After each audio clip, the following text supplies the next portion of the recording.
أعوذ بالله من الشيطان الرجيم بسم الله الرحمن الرحيم الحمد لله رب العالمين الصلاة والسلام على رسولنا محمد وعلى آله وأصحابه وأتباعه وسلم. Assalamu alaikum wa rahmatullah. Inshallah, this week we are starting a new chapter, the 25th word, the miraculousness of the Quran. So in 24th word, we studied how and why truth can enter into multiple colors, and how prophet and path of prophethood is giving us a way to find quote unquote perfection in understanding the purpose of existence, purpose of why I am in here, where I am going to. So in a sense, providing us a balanced perspective of how to look at existence, but not only a perspective. It didn't stop there. Author talked about how to benefit from the messenger, and eventually leading us to prophethood's an important message of prophethood being teaching us about worship. So how do I become a worshiper? How do I do supplication? So in a sense, 24th word was taking us from the meaning in the existence, reading the divine names in the existence, and taking us from there to a long journey, which took 36 weeks for us, eventually made us arrive to worship, offering thanks, making supplication. Now in 25th word, we are starting to read about the miraculousness of Quran. So I will just say, let's dive into the text and see what we can do, inshallah. Do 25th word, the miraculousness of the Quran.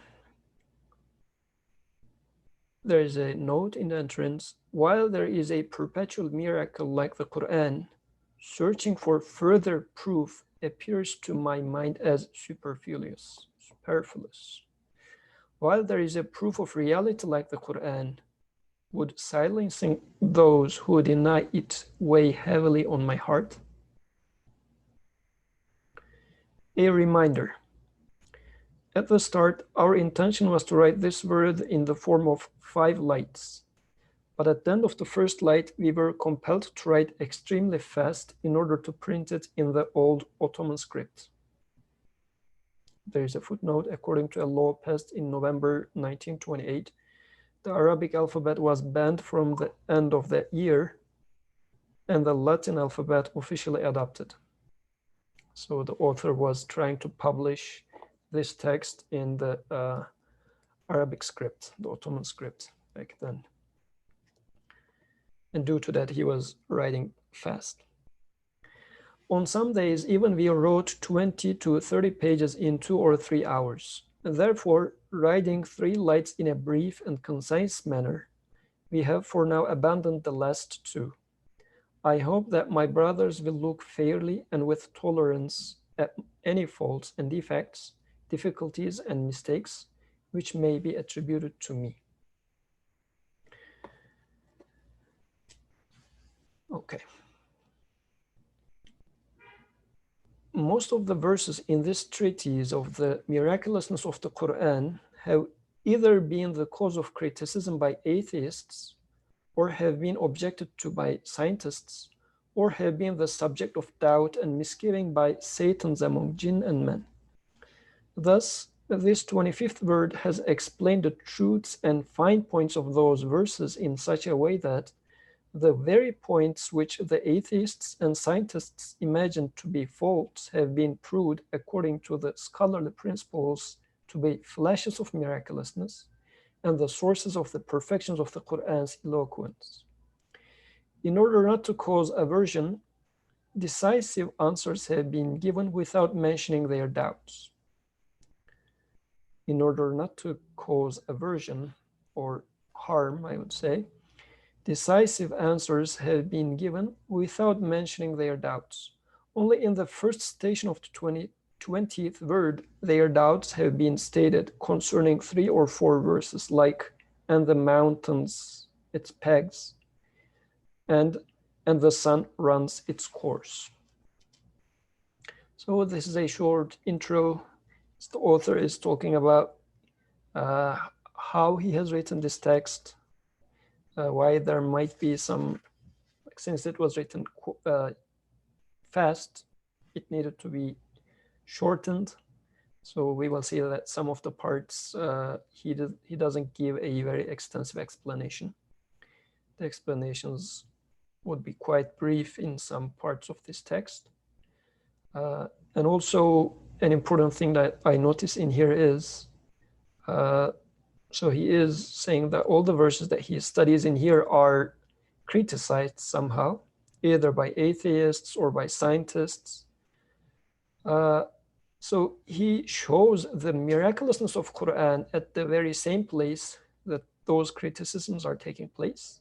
But he does not talk about the questions or the criticisms. He simply gives those answers.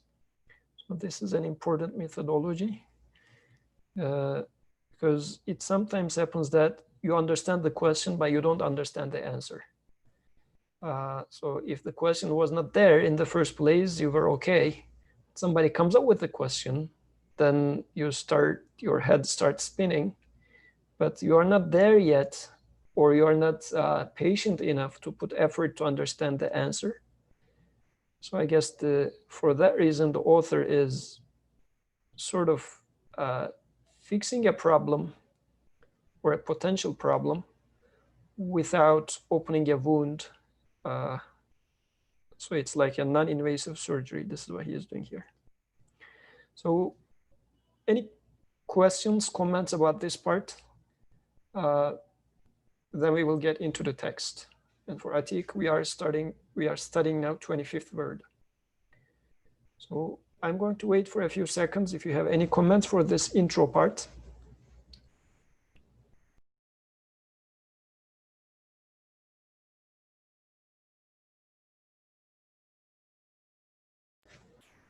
Okay, it looks like there is no comments.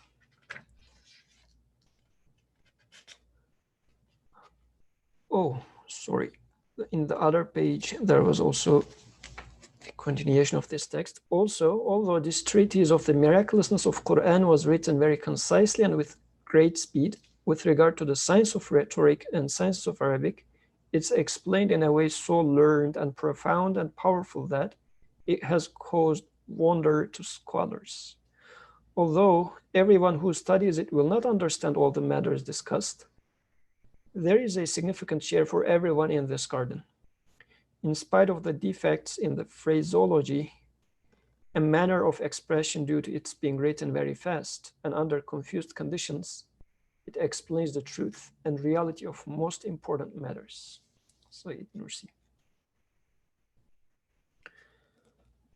Okay.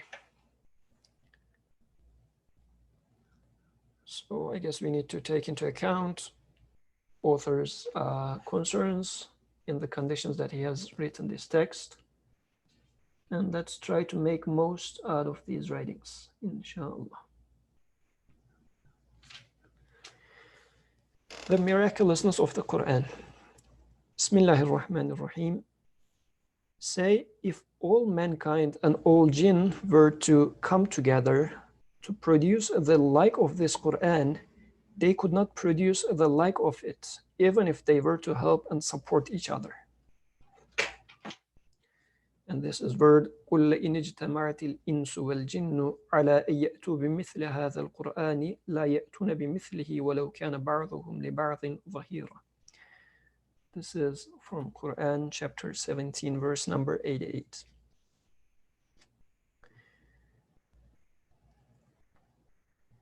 Of the innumerable aspects of the miraculousness of the all-wise Quran of miraculous exposition, the treasury of miracles and greatest miracle of Muhammad والسلام, I have pointed out close on 40 in my Arabic treatises, in the Arabic Risale-i, and in my Quranic commentary called Isharatul I'jaz, Science of Miraculousness, and in the preceding 24 words. Now I shall explain to a degree only 5 of those aspects and include within them briefly the other aspects. And in an introduction, give a definition of the Quran and indicate its nature. So before starting to read the introduction, I would like to stop here and ask 2 things. First, if you have any comments about this verse, and the second, and maybe you might want to answer this question first. What do you expect when we mean miraculousness of Quran? What comes to your mind first? What sort of a miracle do you expect from a text, from a speech? Just to warm up ourselves in terms of expectation. Because if it was, like we talked about other sort of miracles, sea splitting, or Moses hitting his staff and then water gushing forth. But from Quran, what sort of a miraculousness do we expect? Go ahead, Atiq. I would expect to learn something that I do not already know and something I could never possibly come to understand on my own.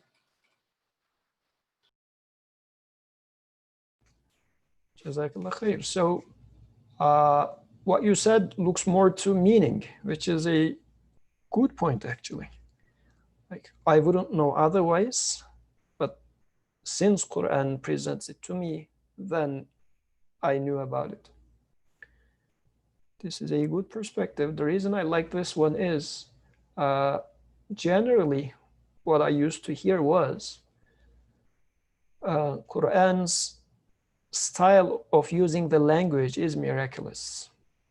So nobody else could come up with such a beautiful use of language.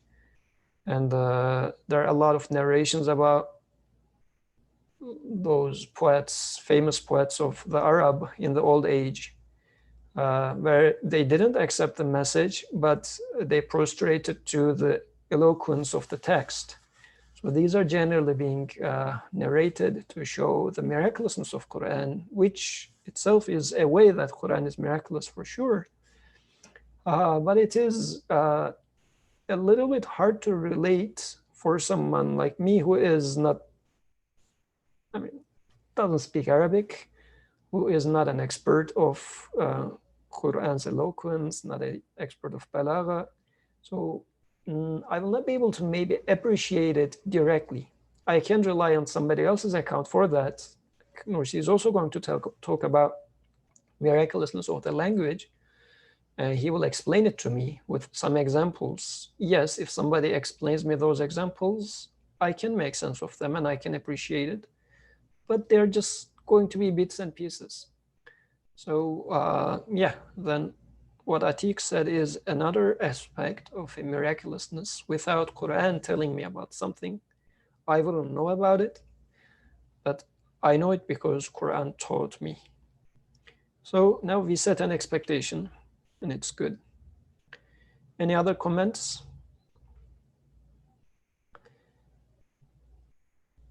If not, in the light of Atiq's expectation, how can we read the verse at the beginning?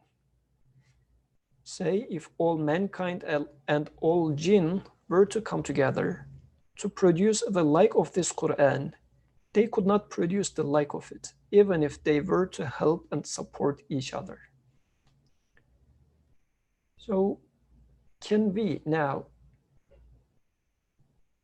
putting the beauty of language aside, this aspect of miraculousness aside, in terms of Quran telling us messages which others cannot, or me myself am not able to achieve, what does this challenge verse mean? How can we read it? If Atiq would like to give a shot, it will be good. What do you think, Atiq? Sure. I would I would take a human effort to create something like the Quran. I would say that would produce modern or just philosophy in general. It would just be, just predictions of, oh, this is what the world is, and this is what you should live for, and just explanations that are not really based on anything.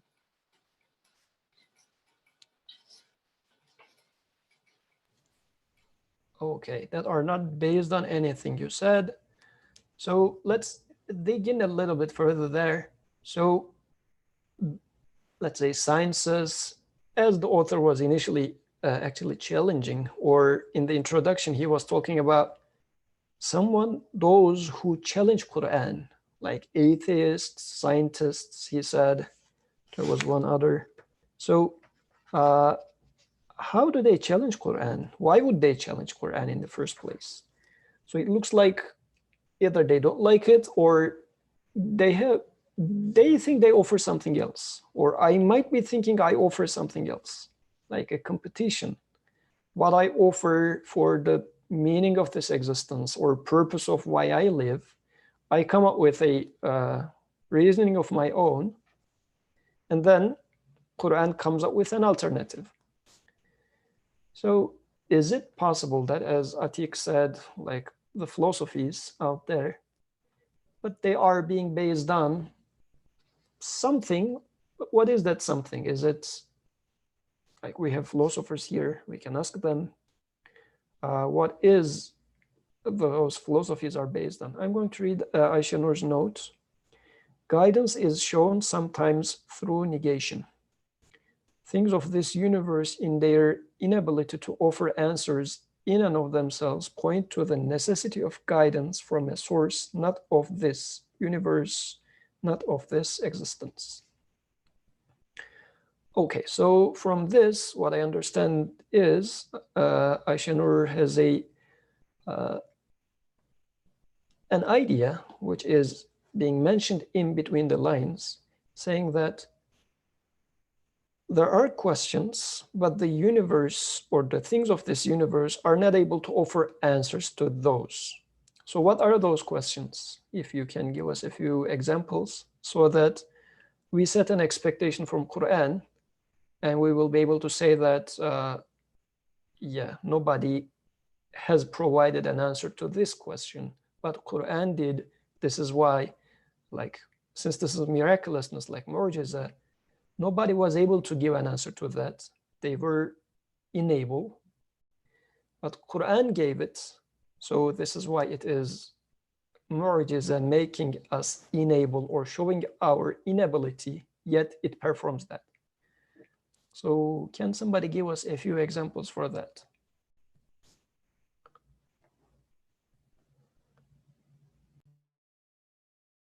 Yes, Abdurrahman.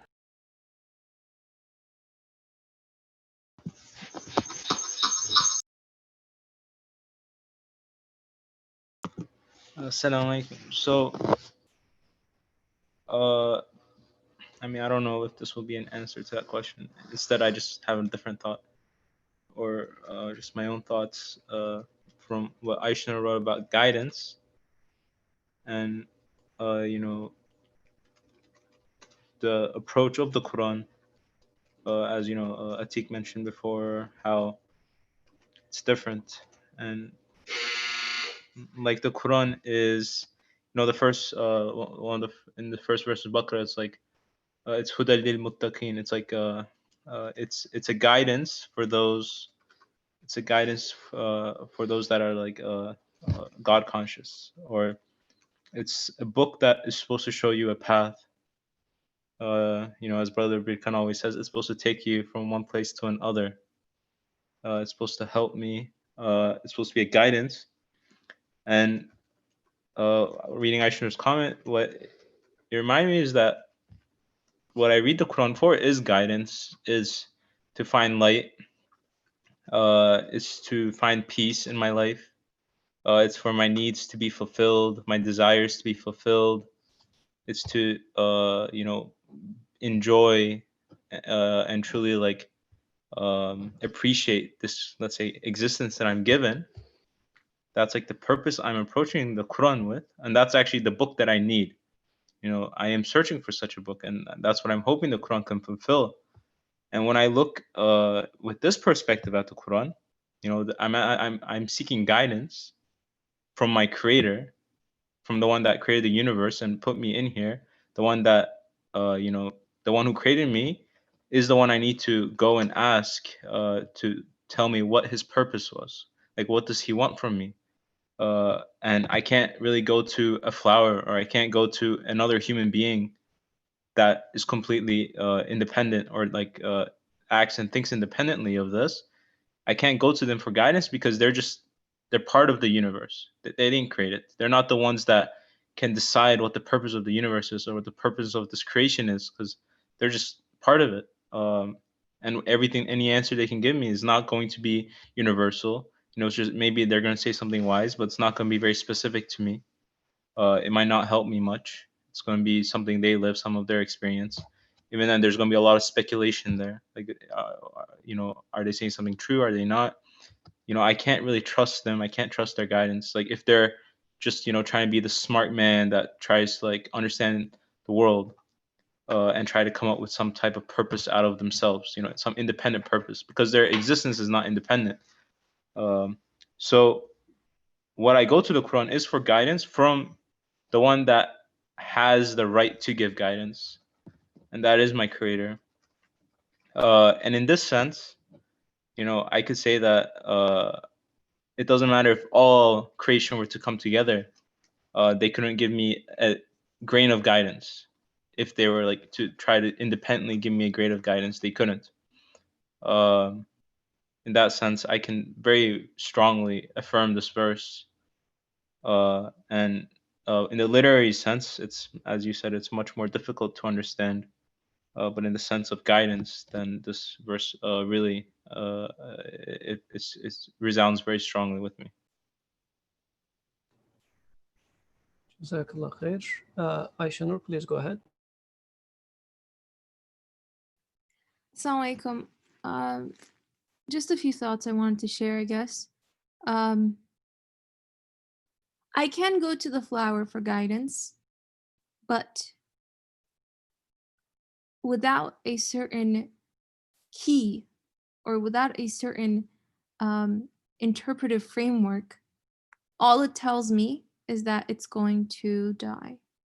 For example, recently, I was buying like a small bouquet of flowers, and someone asked me, "Oh, like why did you buy flowers that are not potted? Aren't these going to die eventually? Probably wilt and then eventually just dry up." And I know that they're going to die, and I know that that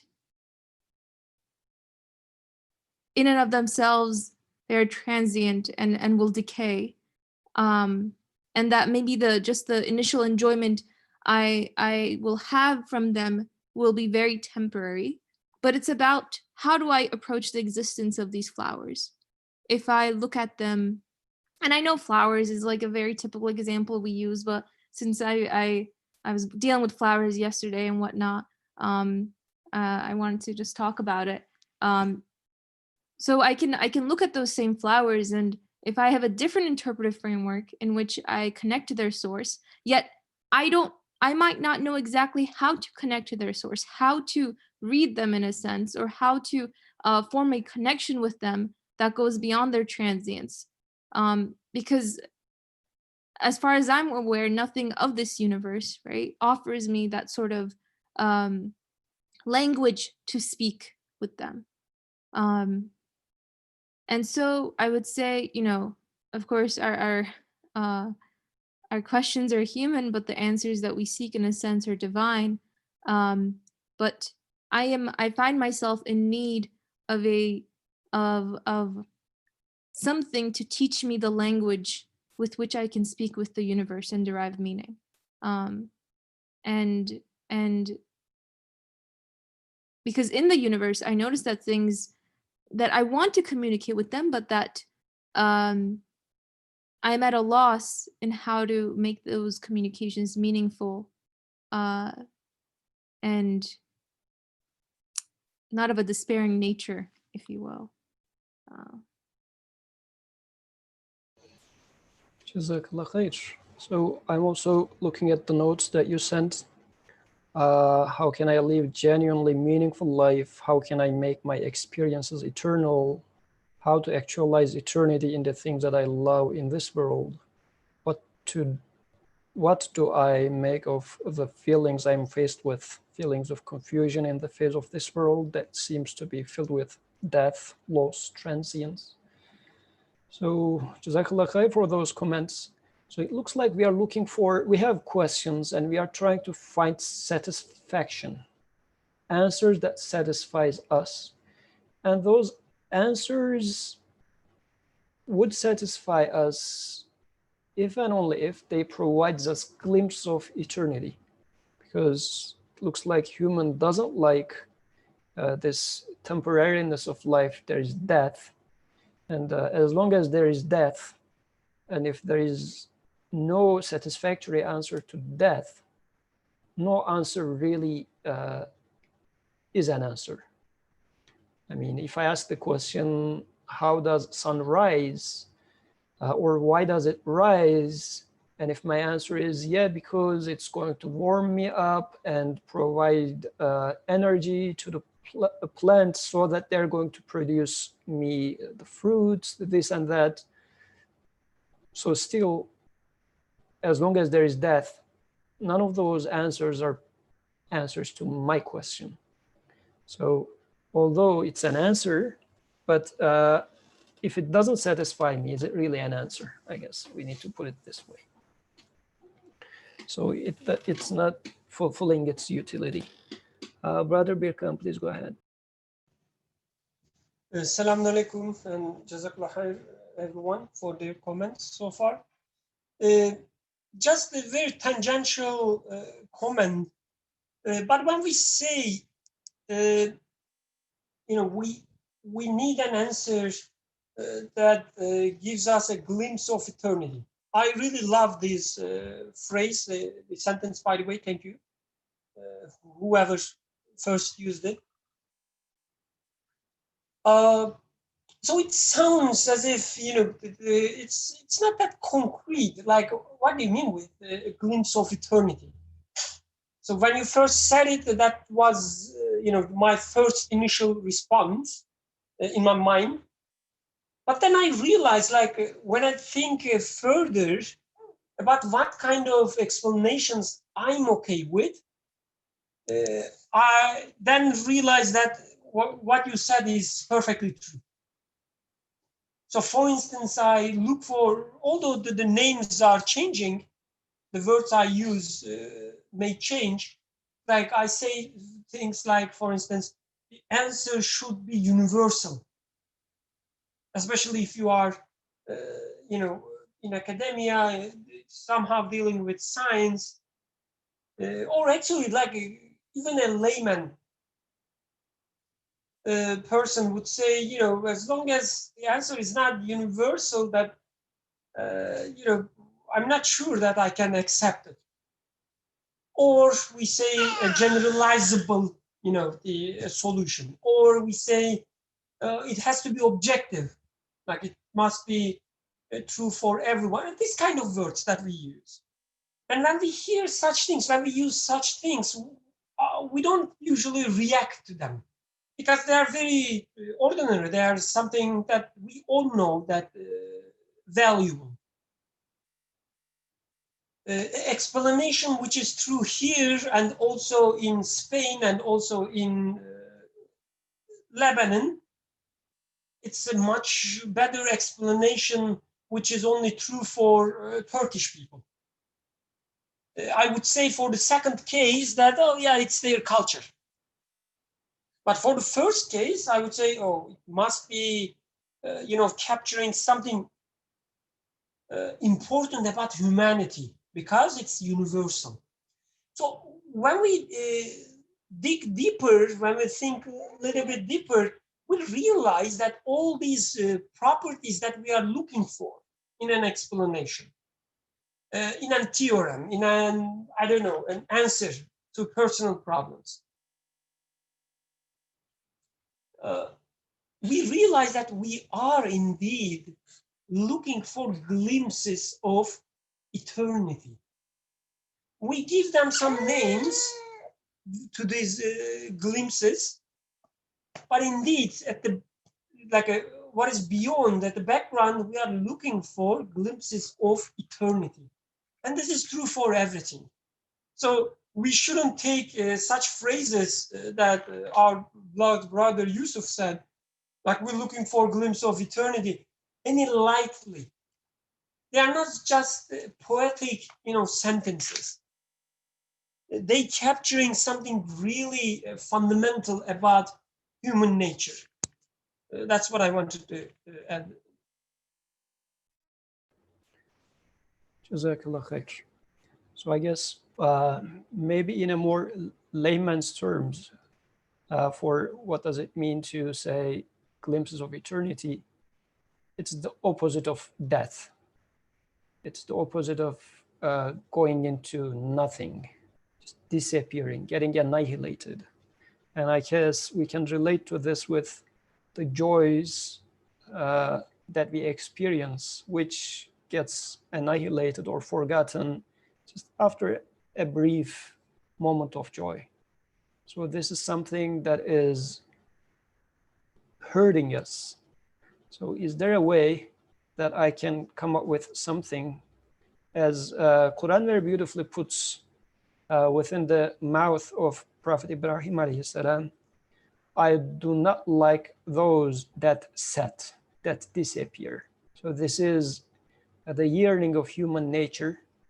We don't like those that disappear. We want things that stay with us. And I don't want to disappear myself either. So I guess this is, in much simpler terms, what this glimpse of eternity might mean. So Jazakallah khair for those beautiful comments.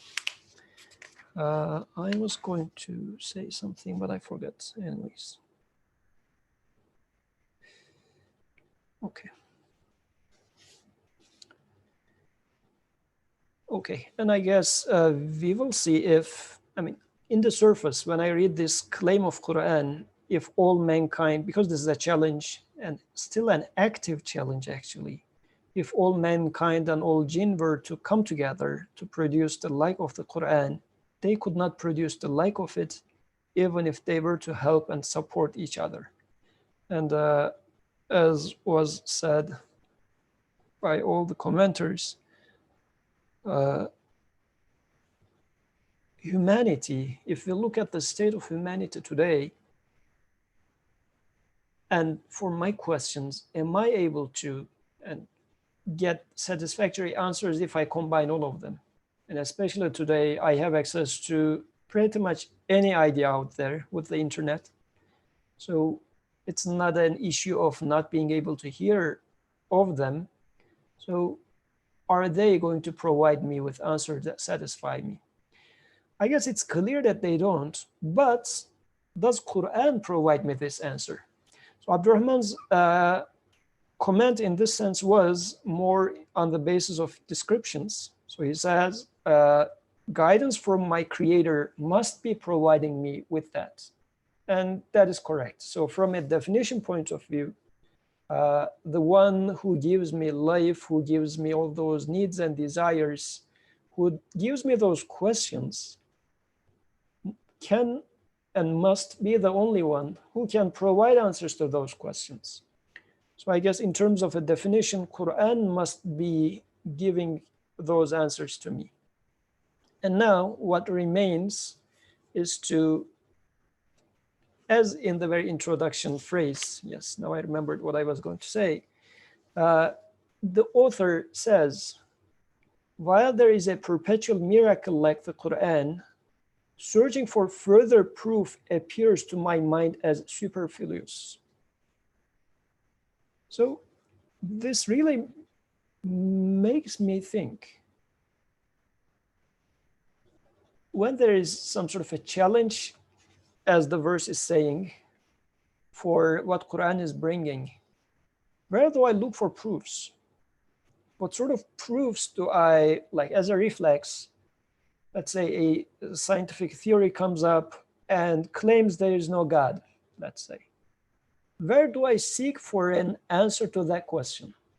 Or another philosopher comes out from there and says there's no life after that. Or another one comes out and says there's no purpose and meaning in life. So where do I look for answers to those questions?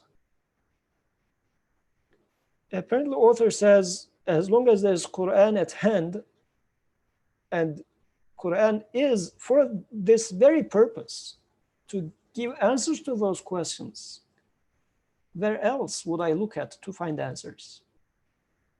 So this was an interesting and important emphasis for myself, because to be honest, I don't know how much I look into Quran to find answers for my questions.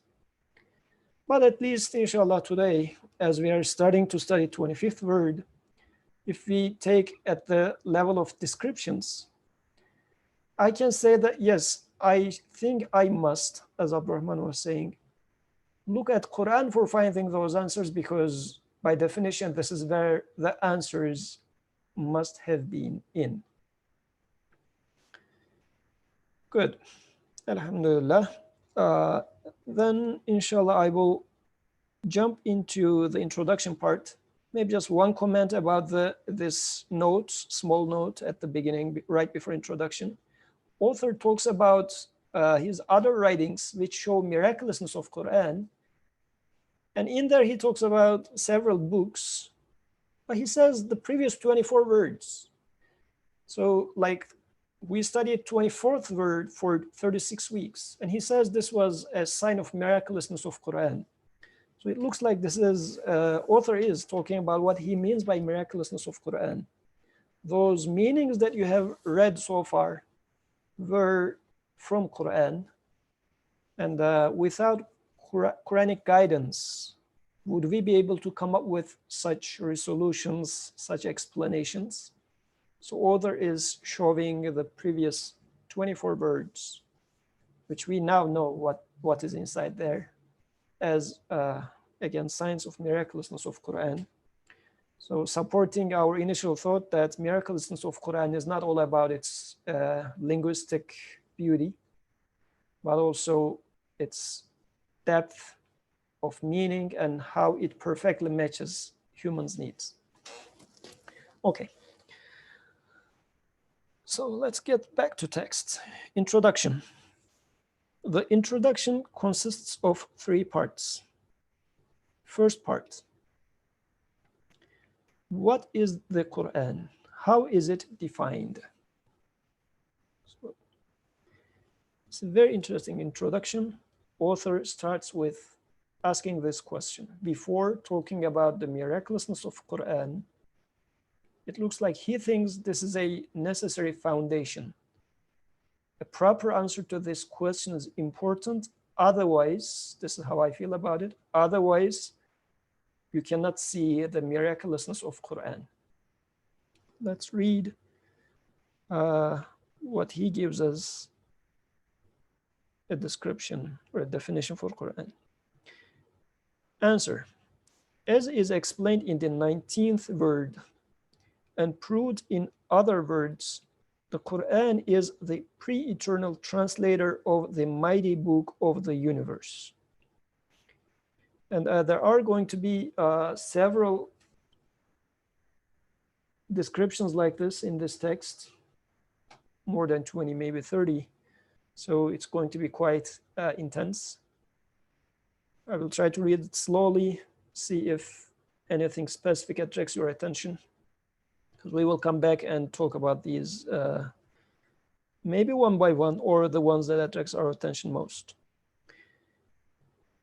The Quran is the pre-eternal translator of the mighty book of the universe, the post-eternal interpreter of the various tongues reciting the verses of creation, the commentator of the book of the worlds of the seen and the unseen, the revealer of the treasuries of the divine names hidden in the heavens and on the earth, the key to the truths concealed beneath the lines of events, the tongue of the unseen world in the manifest world, the treasury of the post-eternal favors of the most merciful and of the pre-eternal addresses of the most holy, which come from the world of the unseen beyond the veil of this manifest world.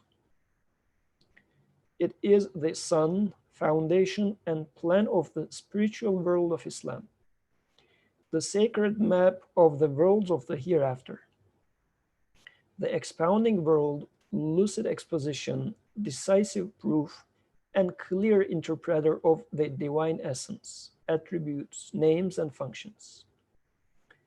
It is the instructor of the world of humanity. It is the instructor of the world of humanity, the light and water of Islam, the macroanthropos, the true wisdom of mankind, and the true guide and leader urging humanity to prosperity and happiness. It's both a book of law and a book of prayer and a book of wisdom and a book of worship and a book of command and summons and a book of invocation and a book of thought and a unique, comprehensive sacred book comprising many books to which recourse may be had for all the needs of all mankind. It is a revealed scripture resembling a sacred library, which offers treatises suitable for all the various ways and different paths of all the saints and the veracious ones and the wise and the learned, which is appropriate for the illuminations of each way and enlightens it, and is suitable for the course of each path and depicts it. Okay, so before starting to go with the individuals, let me ask a more general question. Is it necessary to start with a definition for Quran? Why is author doing that? What's the point in here?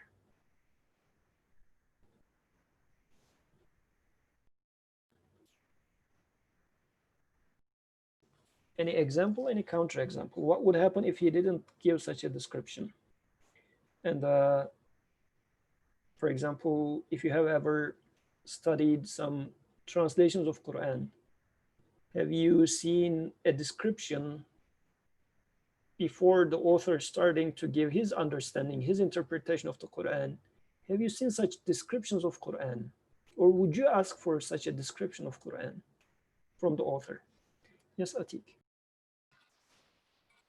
I would say that the knowing the description of the Quran, what it is, where it's from, what it's about, I guess, would help me to approach the book, like know how to approach the book better. Like if I know it's it's the speech of God, then I would not be so hasty to criticize something that I disagree with, and more willing to maybe accept the claims that it makes.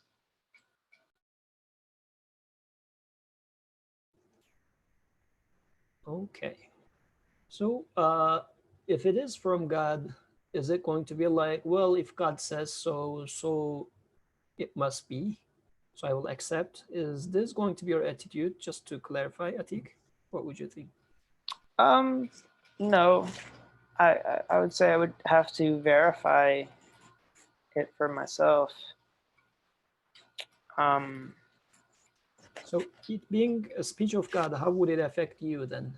I mean, if it's not going to be like simply accepting it, so how does it help you to know that it's speech of God, just as an example?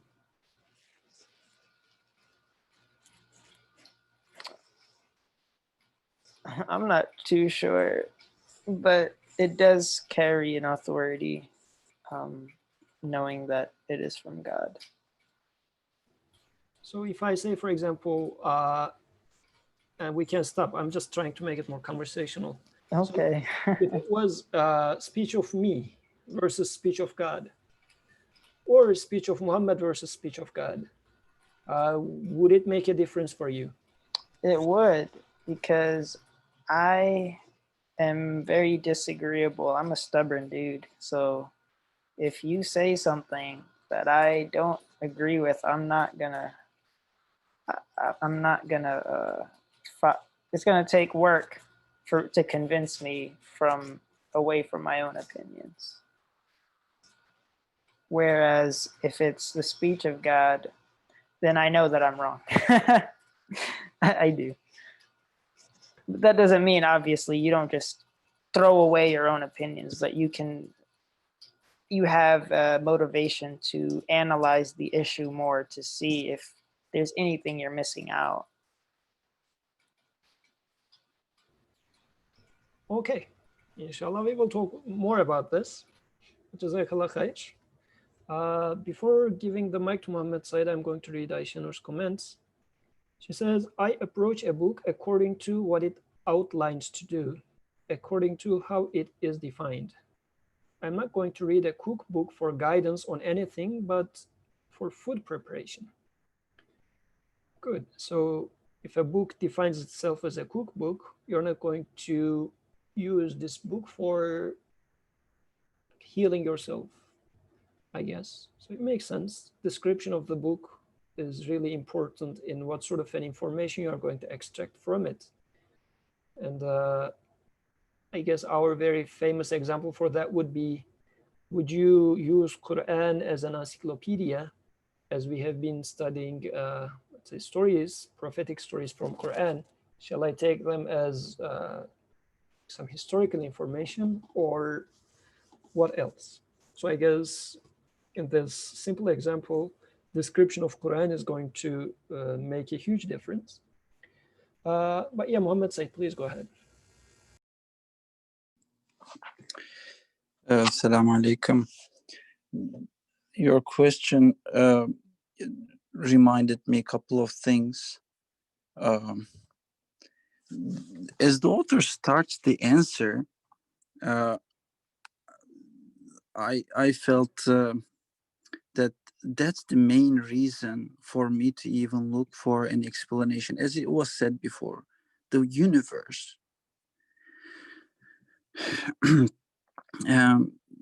The universe being existing, and in this universe, it's not only the universe that is out there, but my interaction, my experience of this universe, as it was beautifully pointed out, um, my needs that look to an endless existence here and now,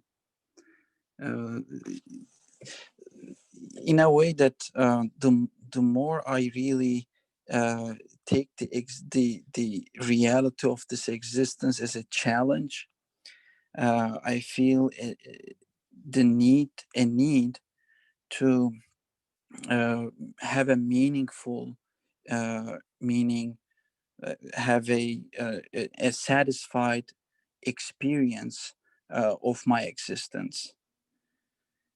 So that's why I need to know what I need, really. I think the definition is necessary in order to point out what's my need, what I am looking for, so that I can, as it was pointed out, so that I can really make sure that I'm looking for something that I really need. Because otherwise it is possible for me to waste my experience in this existence, because I did not really pay attention to what to look for here. So I think they go hand in hand. As much as I am aware of my real questions, my questions about my existence in this universe, then I will look for an answer, a completion of my reality, while I'm existing, while I'm experiencing here and now. Thank you. Jazakallah khair. So I just remembered a funny experience from my high school days. So we used to, like, high school kids, naughty. So there was a friend of ours, and he was in love with a girl in his classroom. And this was the day that youth just starting to get some cell phones for themselves, way before smartphones, just the regular Nokia, what was it, 3100.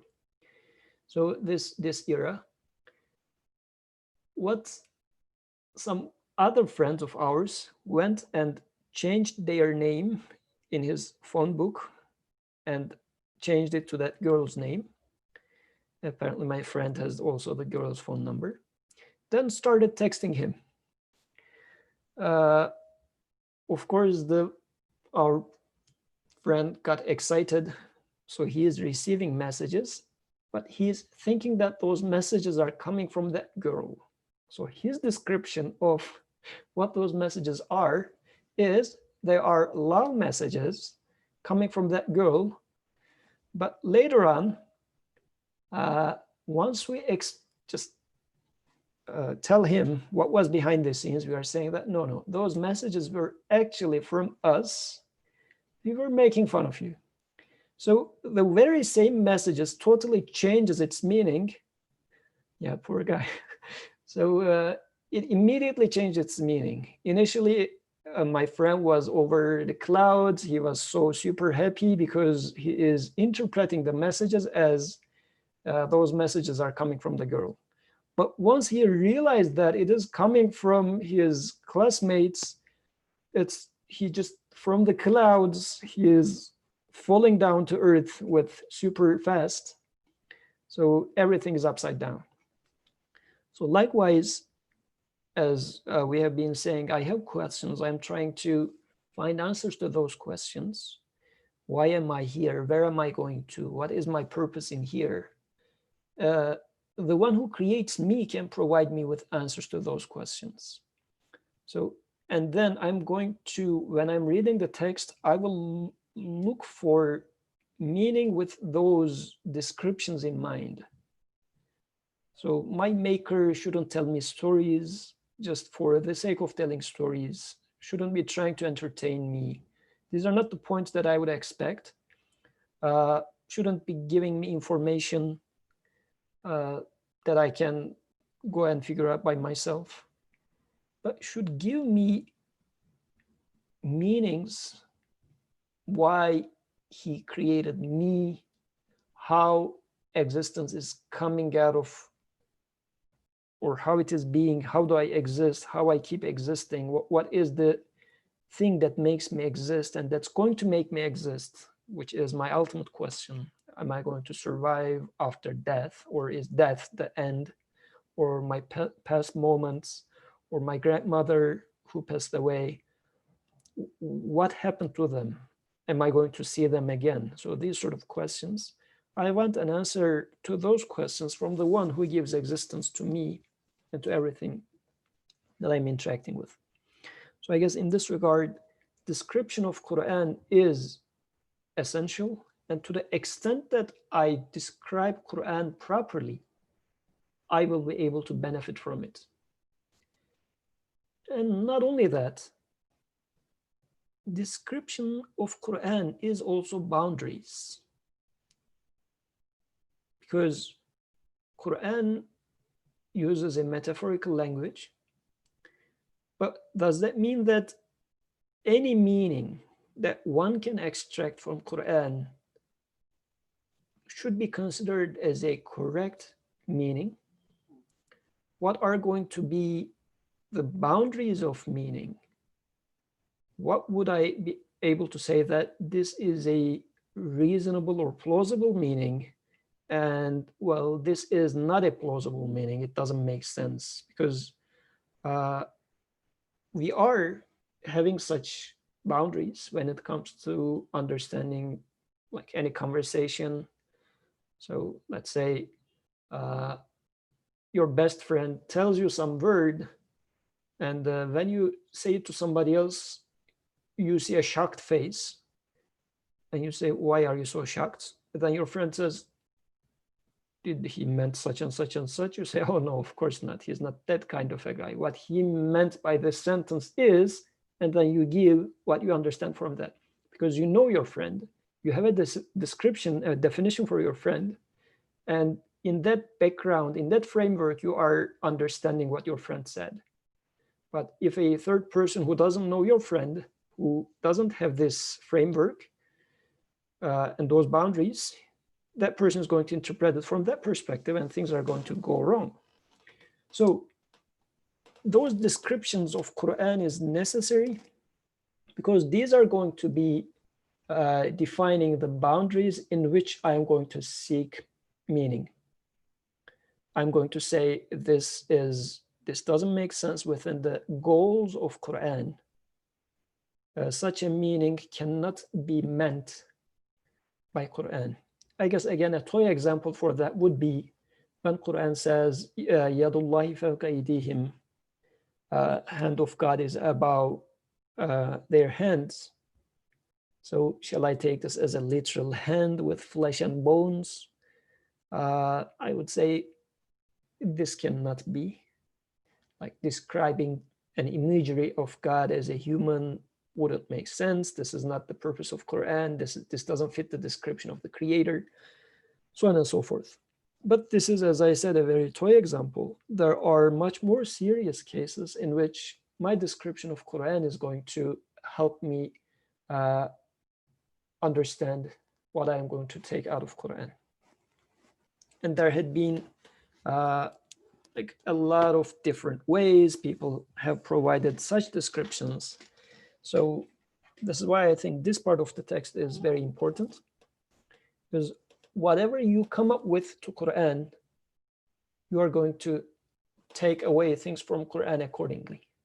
This is why this first part, like establishing the definition of Quran, is so essential, because it's going to change the color of what we take from the rest of our studies, if this makes sense.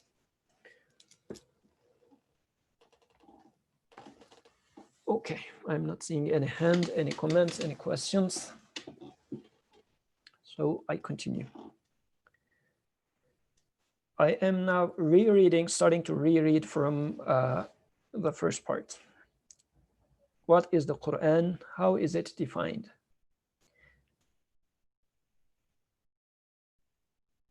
Answer, as is explained in the 19th word and proved in other words, the Quran is the pre-eternal translator of the mighty book of the universe. Okay, there's a question.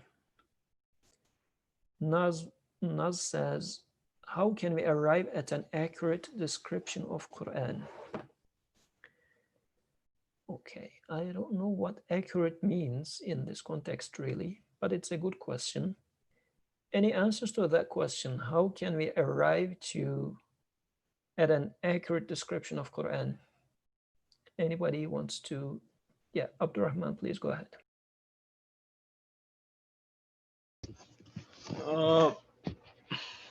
This is more of like my thoughts. Maybe it might be some form of answer to the question, but really I was considering, we're talking about the importance of having a definition of the Quran before approaching it, and I'm thinking, do I have a definition of the Quran when I approach it or when we study it, when we read it? And I see that for me, it's at the very basic level. I approach it as a speech from my creator. Let's say this is one definition that I do put onto it. But then I also realize that as I am more convinced and I am more able to see his quality of mercy, let's say his name of Ar-Rahman or his name of Al-Hakim or all his other names, the more I can see those names, I am able to extract different understandings from each verse. Actually, and the way I can see these names are like in my own experiences, like that I go through in this universe, in like the life I'm given. I can confirm the qualities. I can confirm like there's a doer behind these qualities, and then as I can confirm those, then I can see this doer is also the one that is that the speech, this Quran is from that doer. So all the qualities are united in this doer, and that is like the definition I have. So maybe one answer to what Nazmul was asking is how can we arrive at an accurate description? Is what we need to do is we need to study or examine, observe the life we live in very honestly. Like, do you maybe like see the qualities of like sustainership and mercy and compassion that are being manifested? And as you can see these qualities and you see that the one that your creator is the one that encompasses all those qualities, and your creator is the one that is now speaking through the speech in the Quran, uh, I think that then it becomes like a definition. And as you also develop your understanding of like thinking, uh, realizing your purpose, like what's my purpose? The way we conclude is we have needs, right? We have this need for eternity. We have these desires for eternity, but everything around us is transient. And coming from our needs, like what we experience in our lives, we come to this conclusion that we must find this eternal creator. That's our only way of fulfillment, that will ever be content. And again, we're seeking eternal, so we're seeking this post-eternal translator, as Nursi is like saying in these definitions, and we're also seeking like one that will give us guidelines on how to live my life. And I think first it comes from, I need to look at my life and examine it and study it, and as I come to see what my needs are and what I truly like, what I'm seeking, uh, then I can start forming this definition of what the Quran should be for me, or how it can help me. Yeah, Jazakallah khair. So being honest to myself and evaluating what I'm in need of would be a key. So I guess a question in here would be, how am I going to be honest to myself? Is there going to be an external indicator for that, or I'm going to know that I am dishonest to myself? Is it like this, some sort of an internal compass that I have? Yes, and Brother Bikram, please go ahead. Jazakallah khair. So regarding the question posed in the chat screen, how can we come up with an accurate description? Or like, I understand this question is, how can we come up with the description, or the one and only description of Quran? Can we have such an bounded, limited description that this is Quran and nothing more? And I guess the point here is not that. So, because yes, we cannot, if Quran is really speech of God, we cannot define what it is with its whole limits. And I guess point here is more like, so I'm giving you a description of Quran, which is a description, and the rest of the text, when we study miracles of Quran, for instance, you should be considering Quran as such. This is how I am defining Quran, or how I, let's say, think Quran defines itself. This is how Quran taught me about itself. This is my understanding of Quran, and I will explain you the miracles within this context. So if you go with another description of Quran, for instance, in which Quran gives us a reliable information about what happened a few thousand years ago, or what happened from the beginning of humanity, or another description, Quran is a encrypted message which includes many secrets about universe, about scientific discoveries. There's yet another description. An author says, I am not following these descriptions. So what you will read next may not make sense if you read Quran with such descriptions. But if you see Quran as such, as I explain here, you will see that these explanations of mine about miraculousness makes perfect sense. This is, I guess, the way I read this introduction, the description of Quran. One part. The second part, the description of Quran, it's all about your expectations. What do you expect from Quran? And how Quran comes itself with certain claims. So for instance, Quran says this is a guidance for those who are muttaqin, having the consciousness of God, and then describes further who are these people with consciousness of God, who believes in unseen and so on. This is how Quran starts, right? So Quran somehow describes itself by chunk at different places. And also on top of that, I have some expectations from Quran, which would, shape what I'm going to gain from Quran. So for instance, for those who describes Quran as the most eloquent, the written text or spoken text, I don't know what's the word for that, a speech ever, came to earth, a text with the best linguistic attributes. There are certain people who describe Quran as such. They will read Quran in that sense, and they will learn something about Arabic language or different ways to, use language, or whether this is so-called speech of God is really eloquent or not. They would, for instance, confirm that. And this is what they're going to get. This is their description. So can I say, no, this is the wrong description? It's their description.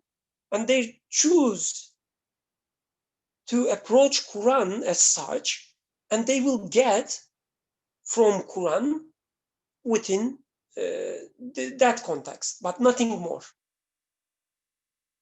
The same way, author here says, if you like to benefit from Quran as a guidance for you, he gives clues of why he's giving this description in the description itself. If you want to, for instance, make sense of your life, if you want to make sense of the creation around you, what happens around you, what happened before you, what will happen after you.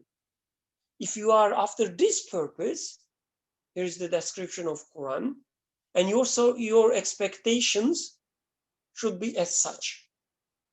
So, like why I'm giving all these explanations, why I'm talking too much, is that I have, like, this is my personal, of course, stance. I have this inner reaction when I hear things like, oh, how do we know this is the the right description, or there is the description, the one and only true description, or like instead, I guess we should approach in a more fruitful and more productive way and say that what happens if I approach Quran as such, and what I'm going to gain if I approach Quran as such, versus what I'm going to gain if I approach Quran as a historical book. Which one is true? It will you will eventually know when you test all these descriptions, and one of them will survive for you and the others will fail. So yeah, so Jazakallah khair. So Nazmul says, so you mean look for the most useful description? Makes sense. Jazakallah khairan, he says. so if you don't mind, like again, like useful, this is like we are so accustomed to borrow these words from mainstream discussions. Like, then am I going to look at the utility? If it is good for me, it is good, and nothing more important. So is it useful? It is useful at one sense, yes, it will work for you. But for instance, you can, so for just a few days ago, I used a bucket for cleaning as holding something, like I tied the hose to this bucket so that hose wouldn't move.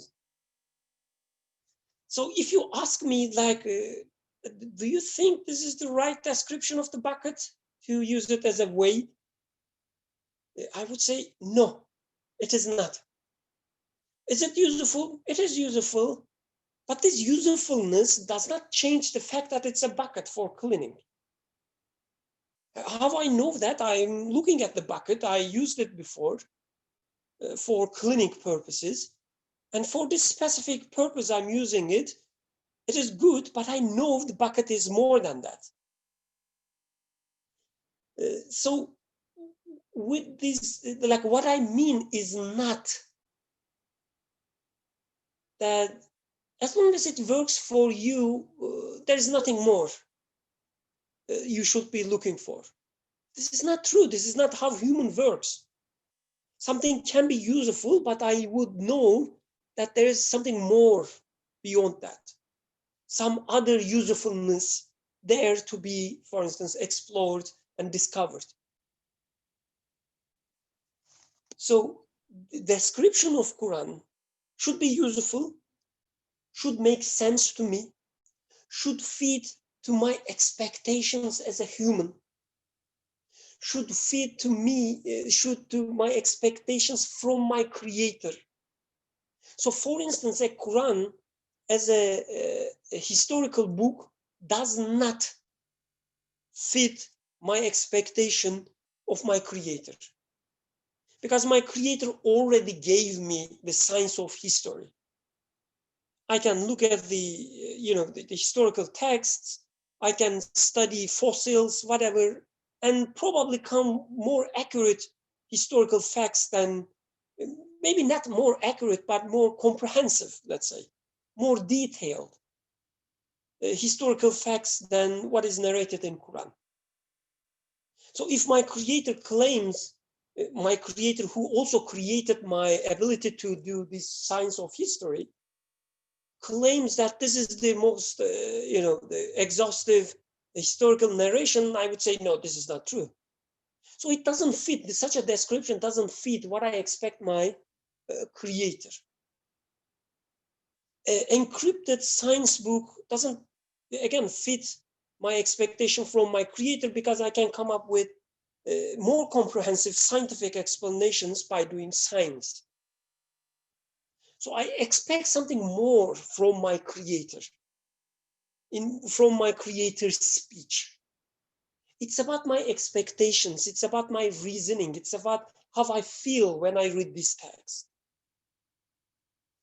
So only thing I'm saying it like you should put your free will, your expectations at the center. But I wouldn't, like, to be honest, I wouldn't summarize this as, so it's a useful text. I will not, because usefulness is just one thing, like it's like a toy for a kid. And as a human, this is not what I am after.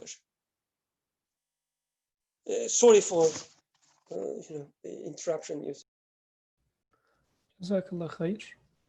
So I also want to add one point. So I think I understand where you're coming from, and I agree with that.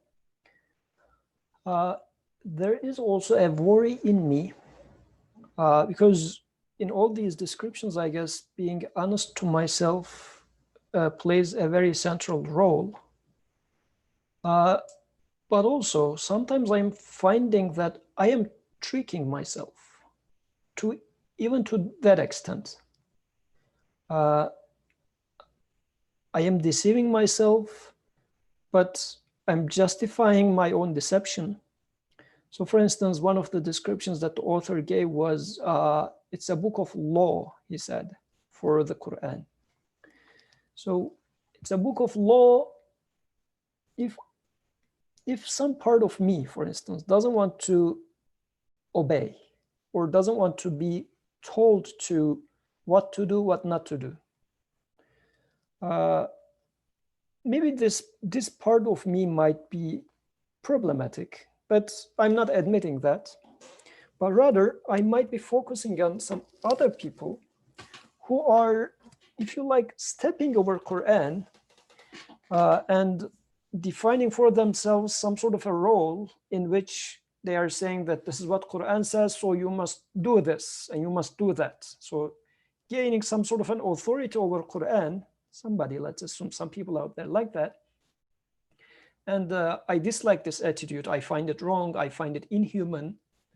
And then, since I don't like this behavior, I'm saying that no. Quran cannot be a book of law, because as I can figure out how to live by myself. So in such cases, I guess, I will need, let's say someone, Brother Birkan, will come up to me and show me. I mean, I might be convinced, I might not be convinced, but he should be able to show me that I am falling into a contradiction. Because, for example, when Brother Birkan was talking about Quran cannot be read as a history book, let's assume I am and there are people like this reading Quran as a historical account. But Brother Birkan says he doesn't think so. And I agree with Brother Birkan in this sense.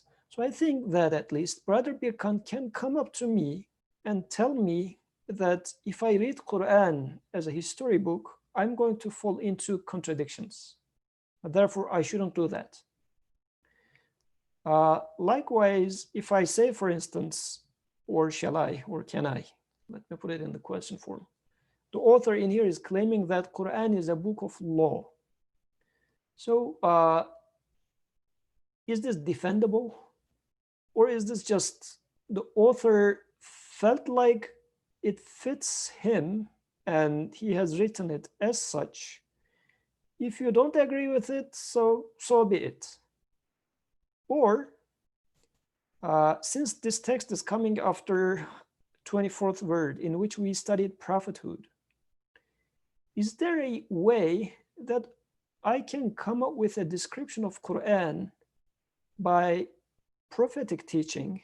And what I understand from prophetic teaching is a description which is lived in life, practically lived in life, from which you can extract some sort of a more tangible description. This is not what Brother Birkan meant, but it might be understood as such, that well, your definition is your definition. Go and live with it. Shall I be as comfortable as that, or shall I be that there must be a description of Quran that my creator meant it to be, and I will try to find that description.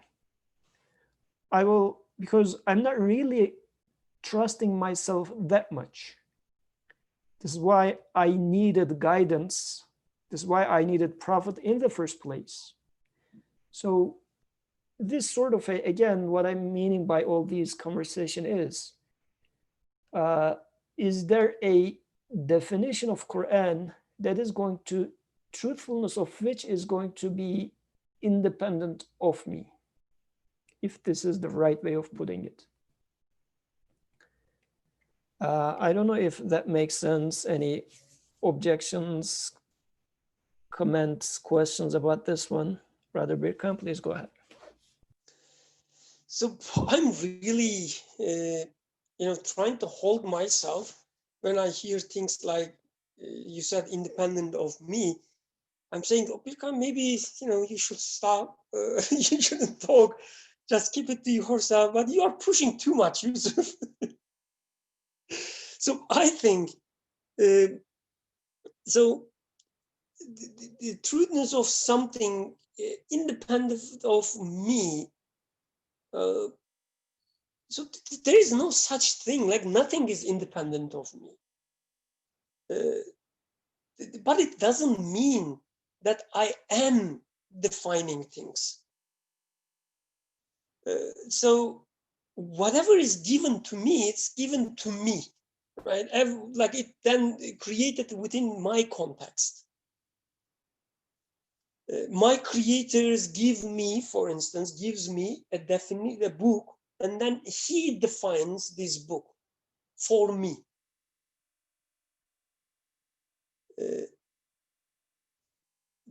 So, like in such narration, I am in the story. My creator gives me a book, gives me a definition. It is not me who's defining this book. I'm just looking at what my creator tells me, but it's not independent of me. So my creator may choose, for instance, like this is just speculation, right? It doesn't even make sense.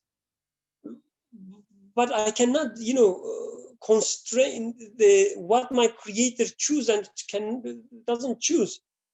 He may give you another book, for instance, as happened to people who lived 3,000 years ago. So what I'm trying to say, like nothing is independent of you. So I'm going to interrupt there. What I'm meaning by that is my creator sometimes gives me something that I shouldn't accept. So how am I going to distinguish these two? So for example, if the idea of this Quran cannot be a book of law, let's say this idea occurred to me somehow. Am I going to get this as, oh, this is what my creator meant for me for Quran, so I'm going to follow this? Or am I going to say that, no, this is something given to me to be evaluated and found to be wrong and discarded? So this is what I'm trying to understand. And being independent of me, yes, it was a wrong use, but I'm trying to understand what is meant to be accepted for me and what is not. Because it's not always that the things that occur to me for description is acceptable or should be accepted. I guess just like everything else, it is you that has to be confirming it. When we say, for instance, it is contradictory to what you are given, right? You are given all these human faculties. And if these human faculties is telling you that there must be a lawgiver, and this lawgiver must be telling you what these laws are, then any claim that Quran cannot be a book of law, it is contradictory to what you know, what you are given. Otherwise, whether it is contradictory to something out of you or not, it's not even your concern. Like it wouldn't give you any benefit even, whether it is contradictory or not. It is important to the extent it is contradictory to what you are given.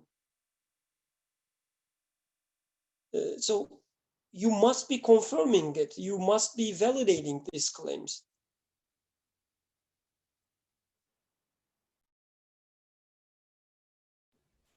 Yes. Yeah. So what I was trying to understand, and I think Nazmul's question might be coming from that perspective. Is there where is the sweet spot, if you like, between anything goes and the description? So where am I in this spectrum, or where shall I be, or shall I be at a location in that spectrum? Because there had been such currents which are called Batini in the history, which they are quite freely interpreting any verse regardless of any context or any description. So would this be acceptable to me? And also, can I say that this might be acceptable for Birkan? Or shall I think like, if I think that, let's say, the perspective of Batini is not acceptable, not only for me, but for anyone, or for my brother Birkan, who I consider to be a human as much as I consider myself as a human, I would say, no, this is not a fit for you. So in a sense, can I explain him that you're going to fall into contradiction if you go with this description? Or shall I say, well, whatever, for you is your definition, for me is my definition. So this part, I guess I am finding myself in a position where I cannot do a good definition of that. Please go ahead, Brother Birkan. So I cannot remember the exact wordings, but you would probably know better. The verse in Quran which says, if we wished, we would make them all, it's not probably believers, but like it's something like that. If we wished so. Yes. Just to get in there, I do not mean that I can convince you, but I mean that I can show you that you are in contradiction. No. I will use this verse actually to support you. So I'm not giving this as an objection. Like what I understand from this verse, although again I cannot remember the exact wording, but just the gist of it. Once I come up with the conclusion that there must be one and only one, there must be one, an absolute creator, who is the creator of everyone, then this verse tells me that people are same from, when I look from my creator, like to the extent I connect them to my creator. We are all the students of the same teacher. And we are all taught the same thing. So the verse, if we wished so, at least to me, means that it is possible that everybody would believe the same thing. So to me, emphasis is not that, you cannot convince anybody, or you cannot, talk about a truth which would be same for everyone. No, it's just the opposite. I think the emphasis in the verse is that it is possible, because I am the creator of all. I am the Rab, the trainer, educator of the all. So it is possible. So going to with your question, like, should I believe that, oh yeah, everything goes and your truth is yours, my truth is, no, this is like a contradiction with my understanding of there's one creator above us. So definitely, like, what is true must be. So I guess this is what we understand from pre-eternal, post-eternal, when we start discussing the test. What is true for one human being must be true for another human being, at the gist of it, at the core of it. Of course, the clothing will change, the color will change by time, from one person to another person. But when we look at the core, when we make the connection with the creator, to the extent we see the name of the creator there, it will be same for everyone. At least like it will be possible for everyone to see it. Let's put it that way. At least this verse tells me that, if we wished so. So in terms of possibilities, in terms of theoretical, the understanding, yes. If I believe something, if I come to the conclusion, I should be ready to falsify my conclusion if it does not hold for Yusuf as well. Again, I'm not talking about the practical details of my conclusion, whether I like eggs or banana. I'm not talking about that. But I'm talking about the human being can like something.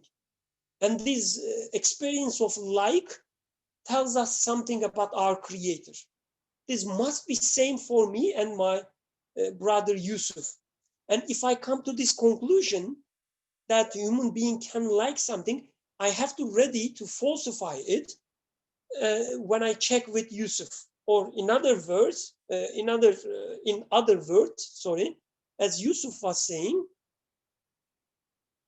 I should be thinking that my conclusion, I should expect that my conclusion can be explained to Yusuf as well, and he can be convinced or not. It's his, of course, free will, but it is possible that he can be convinced. Otherwise, what I found is not eternal.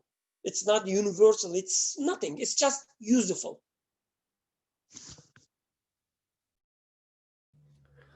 Jazakallah khair. Alhamdulillah.